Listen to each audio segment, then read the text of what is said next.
Well, my mom is from here, upstate New York, Whitney Point area. My father is from Egypt originally, but came here. They met in college, they had kids, they were working in travel sales, so I ended up being born down south. Pretty much raised as a single parent home because by the time I was 8, my parents had divorced and my dad moved back to New York. My family's Muslim because of my father's faith. My mother converted at marriage, and they never really taught it to me or pushed it on me. It was there, I was aware of it. You know, after my parents separated, my mom began dating. Her boyfriend at the time was molesting and ended up raping me as a child. I didn't really know what happened to me, I just knew that it wasn't right. And when I tried to explain to my mom, it wasn't that she didn't believe me, I think she was just in shock and didn't know what to do. But my neighbor across the street was like, she would babysit me. And so I ended up confiding in her what happened. And because of her, you know, I was able to seek justice.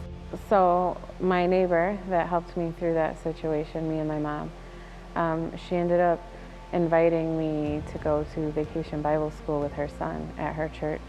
It was a very big, beautiful Southern Baptist church, and I just remember it was fun. Like, it was games and toys, and by the end of the week, you know, they ended up always offering us the opportunity to accept Christ into our hearts.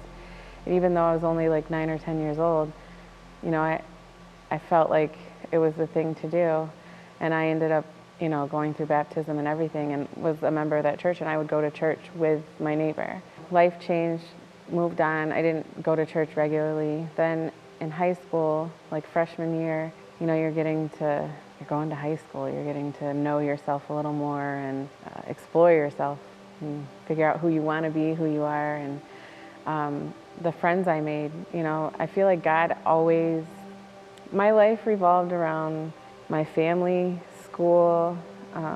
Midway through high school, I started working. I mean, I was always what I would consider the good kid. Like, even if I experimented with things, I was like, no, I don't want to do that, you know.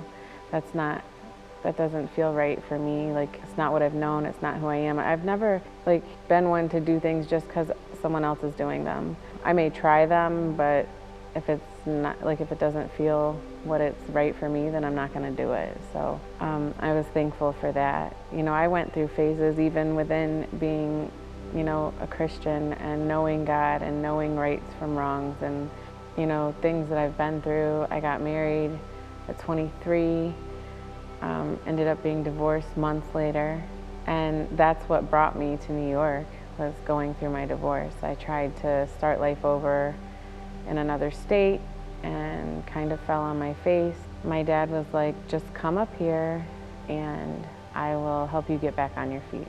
So I did. And then I got into a lesbian lifestyle here and ended up marrying a woman.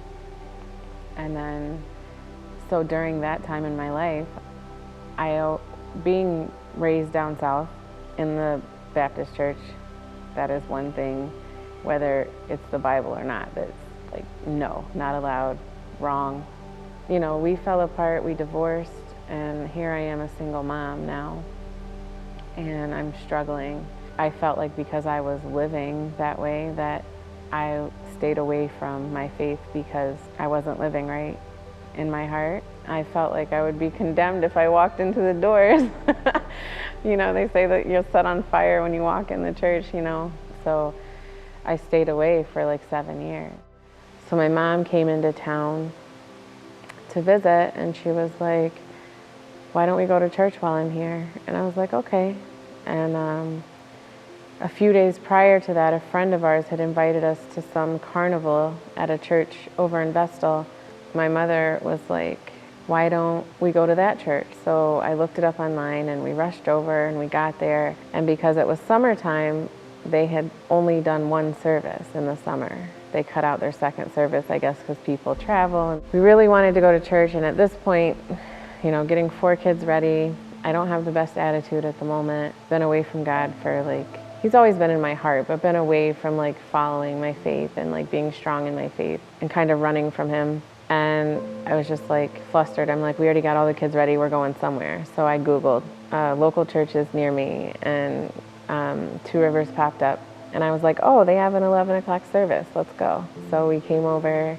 As we're driving into the parking lot, you know, you see the flags flying, and there's people out front, and they're waving, and they're holding signs. And as I was getting out of the car, I was flustered. You know, I was already upset. We were running late. We went to one church, and they weren't there. So we pull into the parking lot. It looks very inviting. You know, I'm glad we're at a church that we can go to service, and I'm just like, let's get in there. So, you know, getting the kids all unbuckled. You know, they're excited. It's a new place for them too. And we come inside, there's people everywhere, you know, and we just kind of, I'm not in the best mood at all. Like, I'm literally very angry and just like irritated. And so I kind of just walk past everyone, kind of walk in, ask, where do I take the kids? Like, I need them gone. And, you know, we walk back there, go through the motions of getting the children in. We go get coffee, because they did tell us, you know, you can go get some coffee. And then, you know, we came into the sanctuary, and I was like, the band was playing, the music was loud, the smoke was on the stage. Like, it was just like in the moment. It wasn't like the song just started. They were like in the heat of like the good part. And it was, I know, it was a song I knew. I just raised my hands and was singing, and the tears just started pouring down my face. Like, I felt like just like a relief over me, and like being filled, like the Holy Spirit was filling me. And like I said, I just felt like God was saying, you're home, you're back home. And all the frustration and anger was just gone. And I was happy, and that's when I started re-seeing the steps that went through to get there. And I just knew God was saying, I brought you here because this is where you need to be. This is where you're gonna grow, you know, and this is where I'm gonna use you. I've still been going through struggles, obviously. You know, being a single parent is not easy. I feel like God was always with me, even when I wasn't seeking him. He's even still, like, even like Pastor Will was like, we want you to do your testimony. And I was like, I feel like I'm a mess right now. And he goes, that's the best testimony, because even though God's with you always, you're still gonna have mess, but you're still a child of God, and he still uses you in your mess. You know, your mess can be someone's help.